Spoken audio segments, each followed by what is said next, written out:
Hello దోస్తులు ఎట్లున్నారు మస్తున్నారులే। ఈ వీడియో వచ్చేసి బుధవారం రోజు మార్నింగ్ పిల్లల లంచ్ బాక్స్ వీడియో అండి। ఇంకా బుధవారం రోజు మా పాప అయితే లంచ్ బాక్స్ వద్దని చెప్పింది। మా బాబు అయితే స్కూల్కి వెళ్ళట్లేదండి। కాలుకి కొద్దిగా ప్రాబ్లం అయింది కాబట్టి 2-3 రోజులు స్కూల్కి వెళ్ళాడు।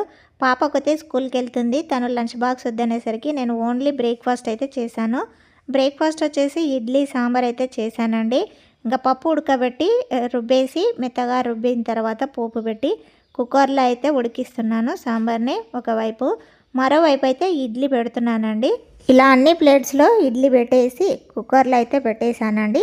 2 స్టవ్ల మీద, ఒక స్టవ్ మీద సాంబార్, మరో స్టవ్ మీద ఇడ్లీ అయితే అవుతుంది।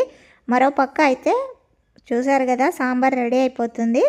రెడీ అయిపోయింది। ఫైనల్గా కొత్తిమీర వేస్తే అయిపోయినట్టే అండి సాంబార్। ఈలోపు ఇడ్లీలు కూడా రెడీ అయిపోయాయి। ఈ ఇడ్లీలను వేరొక గిన్నెలోకి అయితే తీసి పెట్టుకుంటున్నాను। ఇడ్లీ సాంబార్ రెండే రెడీ అయిపోయాయి। ఇవాళ చట్నీ అయితే చేయలేదు సాంబార్లోకి, ఓన్లీ కారం పొడి అద్దుకొని సాంబార్తో తింటారండి। ఇంకా ఆఫ్టర్నూన్ లంచ్ బాక్స్ అయితే స్కూల్కి పంపించేస్తాను। ఏదో ఒక కర్రీ చేసి సాంబారు కర్రీ కాస్త పెరుగు పెట్టేసి అయితే లంచ్ బాక్స్ పంపిస్తాను। ఇంక ఈలోపు పాపను రెడీ చేసి ఇడ్లీ అయితే తినిపిస్తున్నానండి బ్రేక్ఫాస్ట్। ఇడ్లీ తినిపించిన తర్వాత పాప అయితే స్కూల్కి వెళ్తుంది। ఇదండి ఇవాళ లంచ్ బాక్స్ వీడియో। నా వీడియో నచ్చిందని అనుకుంటున్నాను। ఇంకెందుకు ఆలస్యం, మరి ఒక లైక్ కొట్టి షేర్ చేసి సబ్స్క్రైబ్ చేసుకోండి।